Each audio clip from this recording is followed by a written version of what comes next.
नमस्कार दोस्तों। जुडिशरी को भारत के पॉलिटिकल और लीगल सिस्टम का सबसे इंपॉर्टेंट पिलर भी माना जाता है। कुछ लोगों का यह कहना है कि जब तक जुडिशरी पे ट्रस्ट बना रहेगा तब तक हमें डेमोक्रेसी पे भरोसा रहेगा। लेकिन अगर किसी हाई कोर्ट के जज के ऊपर सवाल आते हैं तो उस प्रोसेस में, उस प्रक्रिया में किन चीजों को कॉन्स्टिट्यूशन, लॉ और रूल्स के बेसिस पे समझा जा सकता है, आज हम इसके बारे में बात करेंगे। इस वीडियो में हम बात करेंगे कि जस्टिस यशवंत वर्मा जी का इशू क्या है। सुप्रीम कोर्ट ने अपनी इंटरनल इंक्वायरी करने के बाद उस इशू में क्या परिणाम दिया, क्या आउटकम आया उसका। जस्टिस वर्मा ने इस इंक्वायरी को चैलेंज क्यों किया है। लोकसभा और राज्यसभा इस मामले से किस प्रकार से जुड़े हुए हैं। हाईकोर्ट के किसी जज को रिमूव करने के लिए क्या प्रोसेस होता है और क्या इससे पहले सुप्रीम कोर्ट या हाईकोर्ट के जज को इंपीच करने के लिए या रिमूव करने के लिए कभी कोई कदम उठाए गए हैं and how did they and. ये सब चीजें हम आज डिस्कस करेंगे। कहानी की शुरुआत होती है मार्च 2025 में, जब जस्टिस यशवंत वर्मा जी, जो दिल्ली हाई कोर्ट के जज थे उस वक्त, उनके घर में आग लगती है। आग की खबर आती है और न्यूज रिपोर्ट्स आती हैं कि फायर ब्रिगेड को कुछ अनअकाउंटेड कैश मिला है, जो आधा जल गया है और आधा बच गया है। अब इस रिपोर्ट्स के बाद सवाल उठता है कि अनअकाउंटेड कैश एक जज के घर पे मिलना, this could be science of any kind of corruption. तो इसके लिए सुप्रीम कोर्ट क्या करता है, सुप्रीम कोर्ट अपनी इंटरनल इंक्वायरी शुरू कर देता है। वो इसलिए क्योंकि सुप्रीम कोर्ट ने साल 1999 में 1999 में अपना एक मैकेनिज्म सेटअप किया था, जिसके अंदर अगर किसी जज के ऊपर कोई आरोप लगते हैं तो उसकी inquiry supreme court internally conduct कर सकता है। ये जज हाई कोर्ट के भी हो सकते हैं और सुप्रीम कोर्ट खुद के भी हो सकते हैं। इंटरनल इंक्वायरी में शुरुआत में कुछ चीजें सामने आती हैं, जिसके बाद एक डीपर कमेटी बनाने की बात होती है। एक कमेटी बनाने की बात होती है, सुझाव होता है, जिसमें सुप्रीम कोर्ट 3 मेंबर की, 3 जजेस की एक कमेटी बनाता है। इन 3 जजेस की कमेटी का 10 दिन तक काम चलता है। इस 10 दिनों में 55 विटनेसेस से ये रिपोर्ट लेते हैं और इस रिपोर्ट के बेसिस पे ये बताते हैं कि जस्टिस वर्मा के खिलाफ जो ये आरोप है कि उनके पास अनअकाउंटेड कैश है, ये आरोप सही है। इसके अलावा ये committee under the leadership of this Supreme Court, after listening to this committee reports, under the leadership of former chief justice of India honourable justice Sanjiv Khanna ji, ये प्राइम मिनिस्टर और प्रेसिडेंट को सुझाव देते हैं, रिकमेंडेशन देते हैं that you can go ahead with impeachment और removal process of the high court judge। वो इसलिए क्योंकि जब उन्होंने रिजाइन या रेजिग्नेशन के लिए कहा उन जज से, तो वो शायद माने नहीं। इसके बाद जब ये इंक्वायरी कमेटी की रिपोर्ट या रिकमेंडेशन जाती है तो एक खलबली मच जाती है कि क्या सच में पहली बार ऐसा इंपीचमेंट का प्रोसेस होने वाला है। 18 जुलाई को सुप्रीम कोर्ट में एक पिटीशन डायल की जाती है, जिसकी खबर बाहर आती है। इस पिटीशन में नाम नहीं लिखा गया है जज का, लेकिन यह साफ है from the contents of the petition कि यह जस्टिस यशवंत वर्मा जी की तरफ से आई है। उसमें वो सुप्रीम कोर्ट के द्वारा कंडक्ट की गई इन हाउस इंक्वायरी को क्वेश्चन करते हैं। उनका सवाल है कि ये जो इन हाउस इंक्वायरी कंडक्ट की गई है, ये बिल्कुल भी पार्लियामेंट के जो पावर्स हैं, पार्लियामेंट के पास जो पावर्स हैं एक जज को रिमूव करने के लिए और उनके अगेंस्ट इंक्वायरी कंडक्ट करने के लिए, वो इस पावर को असर्प करने की कोशिश करती है। असर्प मतलब छीनने की कोशिश करती है। उनका यह कहना है कि जब संविधान में साफ साफ लिखा गया है कि किसी सिटिंग जज के रिमूवल के लिए जब इंक्वायरी कमेटी बिठाई जाएगी, वो सिर्फ पार्लियामेंट ही बिठा सकता है, और वो भी ऑन 2 ग्राउंड्स, 2 कारणों के बेसिस पे। एक प्रोवन मिसबिहेवियर, दूसरा इनकैपेसिटी। यह आपको संविधान में आर्टिकल 124 और आर्टिकल 217 में मिल जाएगा।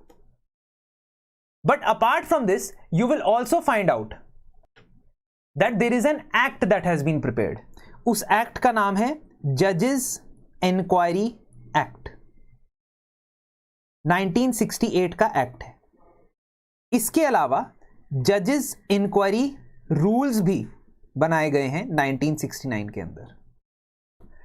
जस्टिस यशवंत वर्मा जी का कहना है कि ये जो जजेस इंक्वायरी एक्ट है और इसके तहत रूल्स बनाए गए हैं, सुप्रीम कोर्ट की इंटरनल इन हाउस कमेटी इस एक्ट के हिसाब से इन्वेस्टिगेशन नहीं करता है, क्योंकि इस एक्ट के अंदर जज को अपनी बात रखने का अधिकार है। जज एक लीगल प्रैक्टिशनर को खुद को रिप्रेजेंट करने के लिए सामने लेके आ सकता है, अपॉइंट कर सकता है। जज को सभी प्रकार के एविडेंस, डॉक्यूमेंट्स जिनका इस्तेमाल किया गया है ड्यूरिंग द इंक्वायरी, उसका एक्सेस होना चाहिए। तभी जज कहते हैं कि एक फेयर इंक्वायरी कंडक्ट हो सकती है। लेकिन जस्टिस वर्मा जी कहते हैं कि यहां इन हाउस इंक्वायरी के अंदर ऐसा कुछ भी नहीं हुआ, इसीलिए उन्होंने सुप्रीम कोर्ट के अंदर इस इन हाउस इंक्वायरी को चैलेंज कर दिया है और कहा है कि इसे क्वॉश कर देना चाहिए। It should be declared as unconstitutional. इसी दौरान मीनवाइल साइड बाय साइड खबरें तेज होने लगती हैं कि लोकसभा के अंदर there can be a motion introduced to remove the जज। अब इसके लिए आपको यह समझना पड़ेगा कि एक हाई कोर्ट या सुप्रीम कोर्ट के जज को रिमूव करने का या इंपीच करने का प्रोसेस आखिर होता क्या है। सबसे पहले तो यह प्रोसेस आउटलाइंड है बहुत क्लियरली जजेस इंक्वायरी एक्ट के अंदर, supported by article 124 and 217 of the constitution of India. 124 for supreme court जज, 217 फॉर हाई कोर्ट जज। अब जजेस इंक्वायरी एक्ट कहता है कि जब आप किसी जज को रिमूव करना चाहते हैं तो वो रिमूवल कहीं पे भी शुरू हो सकता है। It can start in Lok Sabha, it can start in Rajya Sabha, but for removal you need support of members of parliament. For that you need to move a motion, मतलब एक प्रपोजल जिसमें लोकसभा में कम से कम 100 मेंबर ऑफ पार्लियामेंट और राज्यसभा में कम से कम 50 member of parliament, depending upon कौन से हाउस में ये इंट्रोड्यूस हो रहा है, शुड साइन इट। अब जिस भी हाउस में ये इंट्रोड्यूस हो रहा है उसका पहला स्टेप है you move a motion to remove the जज। तो अगर 100 से ज्यादा मेंबर आपके पास लोकसभा में है सिग्नेचर, 50 से ज्यादा सिग्नेचर राज्यसभा में है, you can start, but this is the first step. Second step में the chairperson in the case of Rajya Sabha or the speaker in the case of Lok Sabha may admit or may reject, decline the motion। और ये बिल्कुल depend करता है उस speaker, उस chairperson के ऊपर कि वो मोशन को एडमिट करना चाहते हैं या रिजेक्ट करना चाहते हैं। अगर वो एडमिट करते हैं तभी प्रोसेस आगे बढ़ेगा, अगर वो रिजेक्ट कर देते हैं, डिक्लाइन कर देते हैं, तो वो प्रोसेस आगे नहीं बढ़ेगा। इसका बेस्ट एग्जांपल है साल 2018 के अंदर जब हाई कोर्ट के अंदर, राज्यसभा के अंदर सुप्रीम कोर्ट के then chief justice of India justice Deepak Mishra ji के खिलाफ रिमूवल का मोशन इंट्रोड्यूस किया जाता है, तो उस वक्त के वाइस प्रेसिडेंट जो श्री एम वेंकैया नायडू थे, उन्होंने रिजेक्ट कर दिया ये प्रपोजल, उन्होंने मोशन रिजेक्ट ही कर दिया, कहते it is not enough grounds to remove the person. तो पहली स्टेज, पहली प्रॉब्लम यहां पे आती है। लेकिन इस पर्टिकुलर केस में, जस्टिस वर्मा के केस में, यह स्टेज अपेरेंटली ये बैरियर क्रॉस हो चुका है। क्यों? क्योंकि लोकसभा के अंदर मोशन आया 21 जुलाई को, मॉनसून सेशन के पहले दिन, और इस मोशन को अपेरेंटली एक्सेप्ट भी कर लिया है लोकसभा के स्पीकर ने। इसके अलावा एक कंट्रोवर्सी जो इरप्ट हुई वो राज्यसभा के अंदर। लोकसभा में ये रेजोल्यूशन जो या मोशन जो मूव हुआ वो गवर्नमेंट, रूलिंग पार्टी और उनके मेंबर्स ऑफ पार्लियामेंट के समर्थन से हुआ।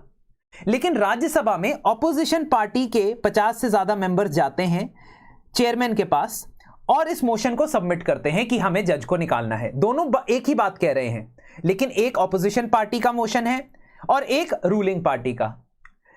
Vice president Jagdeep Dhankhar ji, while conducting the proceedings on 21st July, mentions about this opposition motion.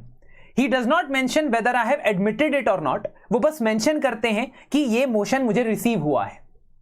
अब यहां से कंट्रोवर्सीज भी शुरू होती हैं और कुछ लोगों का कहना है कि there is a link between removal of the honourable vice president and this mention, but that's not the topic of our discussion.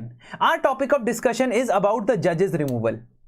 अब जज के रिमूवल के लिए अब रूल्स क्या कहते हैं? रूल्स ये कहते हैं कि अगर दोनों हाउस में साइमल्टेनियसली मोशन आ जाता है, प्रपोजल आ जाता है कि भाई रिमूव करना है, तो दोनों हाउस एक जॉइंट कमिटी बनाएं। लेकिन अभी कंफर्मेशन ये आ रही है कि दूसरे हाउस में यानी राज्यसभा में इस प्रपोजल को एक्सेप्ट नहीं किया गया था, जस्ट एक्नॉलेज किया गया था, जिसकी वजह से जो लोकसभा के स्पीकर हैं श्री ओम बिरला जी, वही कमिटी बनाएंगे, वही कंस्टिट्यूट करेंगे committee, inquiry committee, because that is the third step to constitute an inquiry committee against the जज to probe the charges. But यह बात आपको समझनी होगी कि इसमें क्योंकि राज्यसभा के चेयरपर्सन ने मेंशन कर दिया था about a motion that was moved, तो शायद कंसल्टेशन हो सकती है with the Rajya Sabha chairperson. But जैसा कि आपको पता है कि राज्यसभा के चेयरपर्सन यानी कि जगदीप धांकर जी ने रेजिग्नेशन दे दिया है, तो यह कंसल्टेशन अब डेप्यूटी चेयरपर्सन के साथ हो रही है जिनका नाम है Shri Harivansh. So this consultation is happening and there is a chance possibility that उनकी भी राय या recommendation ली जाएगी for constituting this committee. But the committee will be created under Lok Sabha. It won't be a joint committee.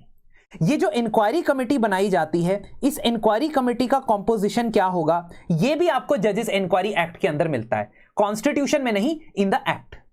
So one person will be the chief justice of India, another person can be the chief justice of any high court and another person can be an eminent jurist. eminent jurist का मतलब हो सकता है कोई भी और जज हो सकता है फ्रॉम हाई कोर्ट और सुप्रीम कोर्ट। तो ये जो 3 मेंबर की कमेटी बनेगी, ये ऑफिशियल इंक्वायरी कंडक्ट करेगी into the charges, into the allegations. इस इंक्वायरी के दौरान जजेस इंक्वायरी एक्ट और उसके तहत जो रूल्स हैं वो सब अप्लाई होंगे, और वो रूल्स बहुत ही क्लियर हैं कि आपको इस इंक्वायरी को एक सिविल कोर्ट की तरह कंडक्ट करना है, एविडेंस का रिकॉर्ड रखना है, डॉक्यूमेंट्स का रिकॉर्ड रखना है, जो जज हैं जिनके खिलाफ आरोप लगा है, एलिगेशन लगा है, उनको रिप्रेजेंट करने का मौका देना है। वो लीगल प्रैक्टिशनर या एडवोकेट की मदद से भी अपने को रिप्रेजेंट करवा सकते हैं या वो खुद अपना केस लड़ सकते हैं। But it will be a formal inquiry under a formal setup with rules, regulations for evidence, for document, for witnesses, सब चीजों के लिए। जब ये इंक्वायरी खत्म हो जाएगी और रूल्स के अंदर बोला गया है कि ये 3 महीने के अंदर खत्म हो जानी चाहिए इन एन आइडियल सिनेरियो, तो ये इंक्वायरी कमेटी एक रिपोर्ट बनाएगी। अभी काम खत्म नहीं हुआ है दोस्तों, अभी तो इंक्वायरी कमेटी ने रिपोर्ट बनाएगी। रिपोर्ट बना के ये बताएगी कि हाँ, हमें लगता है कि यहां पे प्रोवन मिसबिहेवियर या इनकैपेसिटी शोकेस हुई है। No one knows what is it, इसका डेफिनेशन क्या है किसी को नहीं पता, इसलिए बहुत रेंज ऑफ चीजें हो सकती हैं, करप्शन है ना, इलीगल एक्टिविटीज में इन्वॉल्व होना, ये सब मिसबिहेवियर हो सकता है। खैर, जब रिपोर्ट बनेगी, रिपोर्ट प्रस्तुत की जाएगी लोकसभा के टेबल पे, और लोकसभा के टेबल पे आने के बाद then the resolution for removal will be taken up. तो जज के रिमूवल का रेजोल्यूशन टेकअप किया जाएगा। इस रेजोल्यूशन को आपको लोकसभा में पास करवाना पड़ेगा with a special type of majority. This special type of majority will be 2/3 of the members present and voting. इसका क्या मतलब हुआ? इसका मतलब अगर लोकसभा के अंदर उस दिन 200 लोग आए हैं, 200 members are present during the day of voting, तो 200 में से 2/3, what will be 2/3? 1/3 will be 66, 2/3 will be 120 something, 132। तो इतने लोगों का आपको सहमति मिलनी चाहिए। These many people should agree. These many people should agree, only then this resolution will be considered as passed. But अभी कहानी खत्म नहीं हुई है, क्योंकि रेजोल्यूशन सिर्फ एक हाउस में पास हुआ है। उसके बाद this will go to the second house. The second house will also discuss, but don't worry, यहां पे इंक्वायरी कमेटी नहीं बनेगी, इंक्वायरी कमेटी बन गई है। So second house will discuss and second house will also want to pass the resolution. दूसरे house में भी 2/3 मेजॉरिटी से ये रेजोल्यूशन पास होगा, तभी जाके जज को रिमूव किया जा सकता है। So there are a lot of stages before you are able to remove a supreme court और अ हाई कोर्ट जज। क्या इससे पहले, before this, has a judge been removed or a process been started? The answer is yes, the process has been started many times, but a judge has never been successfully removed from office by this process. ये process 1993 में justice V Ramaswamy जी के खिलाफ भी हुआ था, जो supreme Court के जज थे। लोकसभा के अंदर उनके रिमूवल के मोशन तक बात पहुंच गई थी। इसका मतलब इंक्वायरी कमेटी ने कह दिया था कि कुछ ना कुछ गड़बड़ है, इनको रिमूव किया जा सकता है, बट लोकसभा में मेजॉरिटी वोट ना मिल पाया। 2011 में जस्टिस सौमित्र सेन जो कलकत्ता हाई कोर्ट के जज थे, उनके खिलाफ भी करप्शन के आरोप लगे। राज्यसभा ने उनके खिलाफ इंपीचमेंट मोशन पास भी कर दिया, रेजोल्यूशन पास भी हो गया, लेकिन उन्होंने पहले ही रिजाइन कर दिया बिफोर ही could that motion could move to Lok Sabha. 2011 में सिक्किम हाई कोर्ट के जज जस्टिस पीडी दिनाकरन के खिलाफ भी राज्यसभा में ही रेजोल्यूशन पास हुआ और उन्होंने भी रिजाइन कर दिया। तो आमतौर पे आप ये नोटिस करोगे कि या तो रेजोल्यूशन मूव ही नहीं होता है या जज इंपीच होने से पहले रिजाइन कर देते हैं, which is the most likely thing, क्योंकि आपको जनरली पता होता है, you generally know that whether the motion will pass और नॉट। और इस वक्त जो हवा चल रही है जिस तरफ, उससे लग तो यही रहा है कि जस्टिस वर्मा के खिलाफ अगर मोशन आगे बढ़ता है और अगर इंक्वायरी कमेटी ये कह देती है that there is sufficient ground, then the MPs might be tilted to vote for impeachment. तो कई बार ऐसा होता है, मोस्ट ऑफ द टाइम्स ऐसा होता है कि जज खुद ही रिजाइन कर देते हैं before he is impeached, because impeachment is a blot, है ना, जो कोई नहीं रखना चाहता है अपने ऊपर, अपने करियर पे। वैसे ही जस्टिस एसके गंगले जी के खिलाफ भी राज्यसभा में मोशन मूव हुआ, इंक्वायरी कमेटी बैठी, लेकिन इंक्वायरी कमेटी को सफिशिएंट एविडेंस नहीं मिला था। इनके ऊपर सेक्सुअल असॉल्ट के चार्जेस थे, बट सफिशिएंट एविडेंस नहीं वो कलेक्ट कर पाए। वैसे ही जैसा मैंने आपको बताया 2018 में जस्टिस दीपक मिश्रा जी के खिलाफ भी मोशन मूव तो हुआ था बट एडमिट नहीं हुआ था। So there have been multiple attempts, multiple instances, but never has it been seen कि ये रेजोल्यूशन पास हो गया है दोनों हाउसेज में और किसी जज को रिमूव किया गया है। What do you think might happen in this particular case? Please tell me in the comment section. Also हमारा जीएस 2026 के लिए जो बैच है वो स्टार्ट हो चुका है, बैच 4। ये प्रॉबेबली लास्ट लाइव बैच होने वाला है और इसके अंदर आपको complete hand holding from prelims up to the interview करवाया जाएगा along with mentorship, mains answer writing and mains answer writing के लिए स्पेशल सेशंस। तो आप हमारी वेबसाइट पे जा सकते हैं। इस वीडियो से आपको जो जानकारी मिली है, अगर आपकी कोई हेल्प हुई है तो धन्यवाद देना चाहूंगा और मैं चाहूंगा कि आप हमें सपोर्ट करते रहें। Thank you.